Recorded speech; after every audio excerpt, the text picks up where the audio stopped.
Is Hardik Pandya's captaincy really the problem for the Mumbai Indians, or is it just poor team performance? It's not new for Mumbai Indians to be 5 matches down the line and to only have one match won. But when it comes to Hardik Pandya, the media is always polarized in terms of do we like him or do we not. Last year, Hardik Pandya went around the country being booed, but this year there's a little bit of sympathy because of his performance with the bat and the ball. But the scrutiny on his captaincy continues. Now, before we get into Hardik Pandya, the Mumbai Indians player, and then the captain, hit that subscribe button. While it might be surprising to a lot of us, the fact of the matter is that Hardik Pandya has been the best bowler for the Mumbai Indians in all of the games that have been played so far in this year's IPL. Hardik Pandya is not only the highest wicket taker this season for the Mumbai Indians, taking 10 wickets, but he also has one of the best economy rates with an economy rate of just 8.5. And unlike certain cases where bowlers might have taken more wickets of batters who come to bat late in the batting order, that has not been the case with Hardik Pandya. He's bowled some quality overs and he's gotten some quality wickets. Out of the 10 wickets that he's taken, 9 wickets have come from the top 6 batters from across various franchises. And not only that, Hardik seems to be the man for the Mumbai Indians whenever they want any breakthroughs. While it has always been the case that Hardik Pandya feels like someone who comes in and has a knack for breaking partnerships, this IPL has taken this a notch further where he's dismissed 5 batters who have a score of 20 or more. That means that Hardik is being able to come in and dismiss batters who are well set. A good example of this also was the Gujarat game where they were 78 for no loss and Hardik was the first one to get a breakthrough. Hardik Pandya, the bowler, is ruling the middle overs of a T20 game. The middle phase of a T20 game that we have considered are from the 6th to the 16th over mark. He's bowled 11 overs in the middle, taking 7 wickets with an economy of just 6.6. He has a dot ball percentage of 54.5. Not only is he the best bowler for MI in the middle phase, but across all IPL teams this season, he's the only fast bowler in the top 10 wicket takers list in the middle phase of a T20 match. But overall in the middle phase, he has the 5th best economy of 6.6 and he's the 3rd highest wicket taker overall. Now, while he's definitely been impressive with the ball, Hardik Pandya with the bat this season has also looked clinical. While he hasn't really scored a lot of runs, having just 81 runs in the season, he has been not out multiple times, the strike rate of 168.7 and a batting average of 40.5. Not only this, he's also got a decent balls per boundary ratio of just 4.36. However, Hardik is walking into situations where it becomes extremely tough for him to be able to finish the games simply because of the fact that the game has been so far gone and the required run rates are so high that even when he came in against RCB and played that absolute blinder, it still was not enough to take the Mumbai Indians home. But what has been a pleasant change this season is that Hardik seems like he can come in from the first ball and hit that boundary. Note that when he was returning right after his back injury, there were a couple of seasons where it felt like Hardik would take some time to get in, gauge the pitch and only then be able to take off. However, with the kind of form he's in right now, it only augurs well for the Mumbai Indians moving forward into this season. The fact that Hardik Pandya is the highest wicket taker with the ball and is doing quite well with the bat, yet the team is losing, just shows the amount of load Hardik Pandya needs to take as a number 6 batter and a potential 4th or 5th bowling option. And this is because Mumbai Indians as a team are struggling with the bat and the ball in the power play. Now, right after the auction, you would think that Mumbai Indians would be a team that takes a lot of wickets in the power play because you have bowlers like Trent Bolt and Deepak Chahar opening the bowling.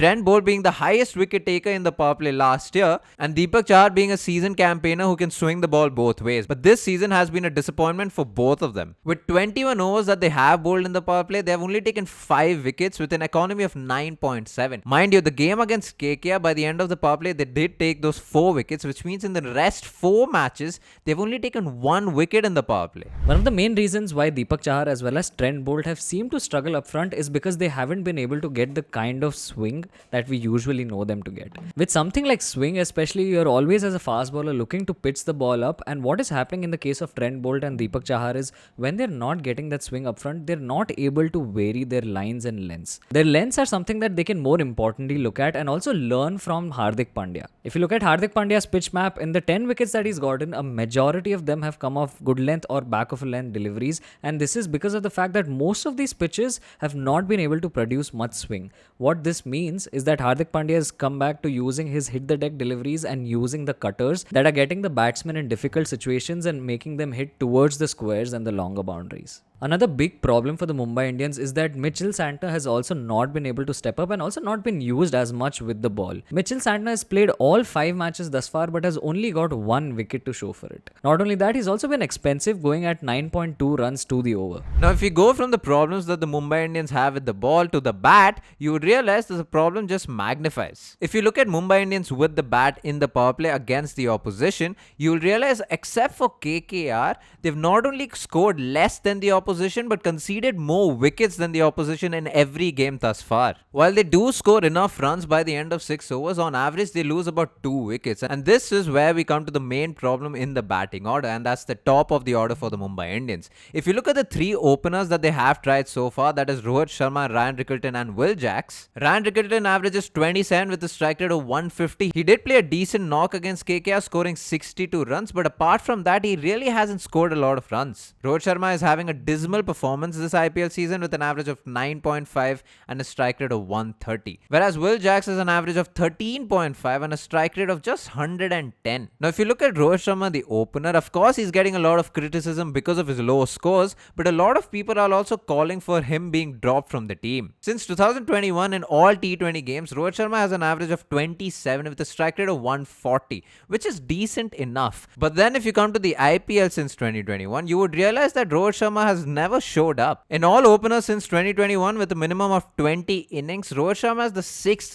lowest strike rate for an opener, striking at around 133 amongst 24 openers. Now, this is the main issue with Rohit Sharma, right? It's not just his average, but also his strike rate while playing for the Mumbai Indians that has been under the radar. Even Virat Kohli, who was criticized a lot for his strike rate in the last couple of years, has a strike rate close to 140. So this should just tell you something. And here's where the problem could possibly arise. If the team management is hell-bent on playing all 3 of these batters, that is Rohit Sharma, Ryan Rickelton as well as Will Jacks, then you need to make sure that at least 2 out of the 3 batters are able to step up in games. Because what is happening now is that Mumbai Indians are losing 2 wickets in the power play and their number 3 batter is not scoring runs for them at all. And this is where we come to the Indian batters in the Mumbai Indians who are actually firing. Firstly, it's important to talk about Tilak Verma because he has been no doubt the best batter for the Mumbai Indians in the last 2 to 3 seasons. Now, while Tilak Verma has got most of his runs for the Mumbai Indians batting at number 4 and number 5 with averages of 37 and 44 respectively and strike rates of 150 and 141, what people need to remember is that Tilak Verma has been batting at number 3 for the Indian T20 setup and he's been absolutely crushing bowling lineups. If you look at Tilak Verma's numbers for the Indian team batting at number 3, he has an average of 55 and a strike rate of almost 170.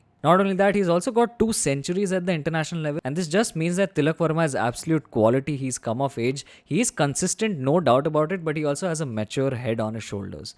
Considering all of these things and considering the fact that as a Mumbai Indians lineup, your number 3 is struggling, why would you not want to play Tilak Verma or even a Surya Kumar Yadav at number 3? Now, here's the thing. If you drop one of the top 3 that the Mumbai Indians are so hell-bent on playing, you will have Tilak Verma at number 3, you will have Surya Kumar Yadav at number 4, possibly Namandir at number 5 and Hardik Pandya at number 6. You will have a solid middle order who are in form. And if you drop Ryan Rickelton, the wicket keeper, you could possibly bring back Robin Mins, who will again solidify the middle order. But if you're looking to drop someone like a Will Jacks, you could easily bring another middle order batter for the Mumbai Indians in his place. The whole point of all of this is to be able to bat your best batter up top, which is Tilak Verma, and to be able to bat your 7 best batters in the team. And this is where we come to the final part of this video, and that's the conversation around the captaincy of Hardik Pandya.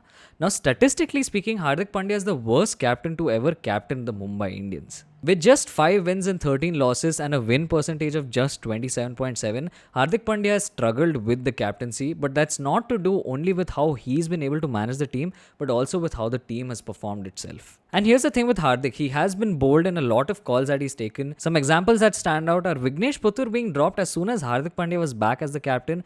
Vignesh Puttur once again being subbed out after bowling just 1 over, getting that wicket but still having to leave the field. Rohit Sharma playing as an impact player when all of his experience can be so handy in the middle overs. Tilak Verma getting retired out and Mitchell Santner coming in after that and Hardik not giving the strike to Mitchell Santner. Now, while these might seem like small moments, they do point out situational and game awareness, and in the larger scheme of things, these might have actually been things that have harmed Mumbai Indians and could have been the difference between them getting over the line and losing a match. But honestly speaking, can you actually blame Hardik Pandya?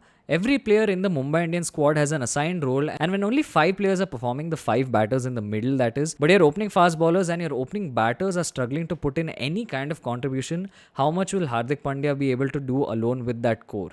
If this losing run continues, Mumbai Indians will eventually have to take a bold call and drop one of the top 3, even if it has to be Rohit Sharma at some point. But one positive that can be really looked upon is the fact that Jasprit Bumrah is back for the Mumbai Indians, and even in his first game, not only was he bowling quick, but he was able to bowl well at the death. Now this has been a video on Hardik Pandya, the player, the captain, and how Mumbai Indians has done so far. If you have enjoyed this video, like, share and subscribe, all that good stuff. All of our links are in the description below. We go live reviewing the IPL for the week on Sunday at 11 AM. We put out videos every Mondays, Tuesdays and Fridays, so watch out for that. All of our socials are in the description. If you haven't followed us on our WhatsApp channel, do that too. Thank you so much for watching.